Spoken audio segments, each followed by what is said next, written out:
Australia's Scotty James has never been coy about his ambition. Some athletes speak a process of gratitude, of simply enjoying the moment.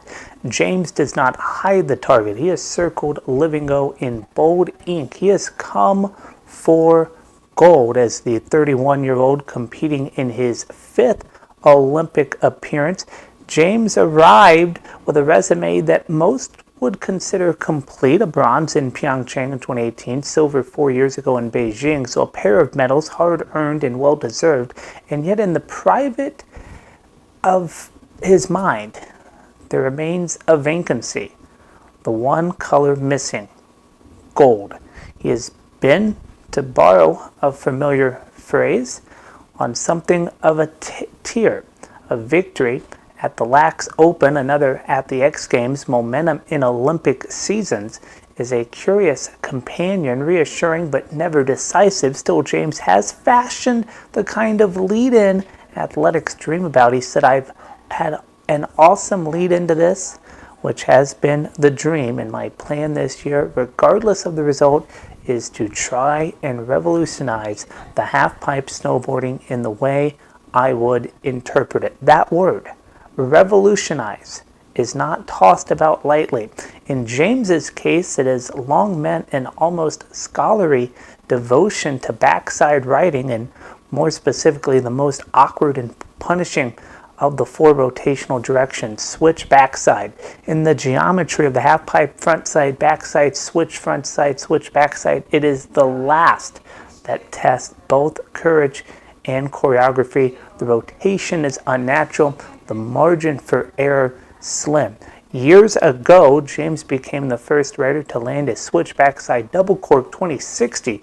It was more than a trick, it was a declaration. It separated him from the field and became a signature, a technical calling card that helped define his competitive identity. But the sport evolves, as it always does. The once exclusive switch backside 1260 has been unlocked by others. Amu from Japan among them is no longer a rarity. It's increasingly a requirement. You cannot win without it. And so James has pushed further.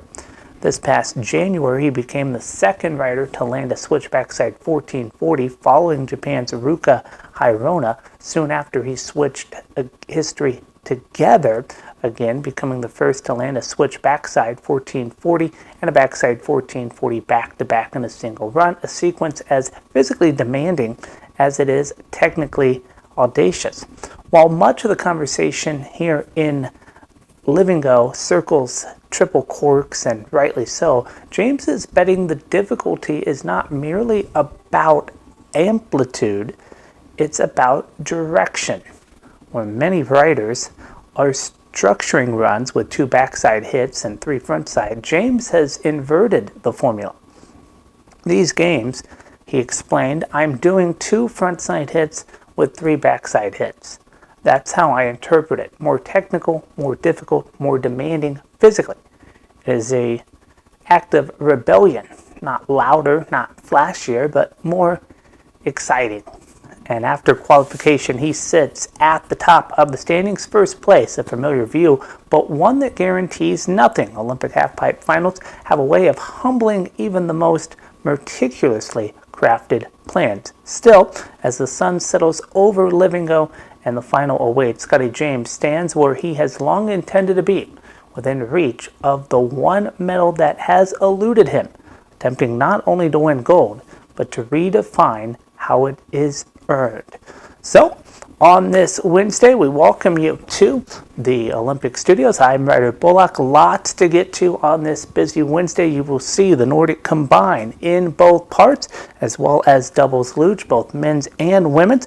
Women's making its debut in doubles luge, first time ever at the Olympics here in Milan, as well as figure skating. In the rhythm dance, Team USA's Madison Chalk and Evan Bates retake the ice, trying to win gold just 3 days after the wonderful gold performance in the team event. Then the biathlon and the men's Super G. You will see it all right here. You don't want to miss it. We'll be with you until the sun goes down. Want to get you out to curling, though. The 10th end, Team USA coming off the historic medal in the mixed doubles event. Men's curling kicked off today. The United States and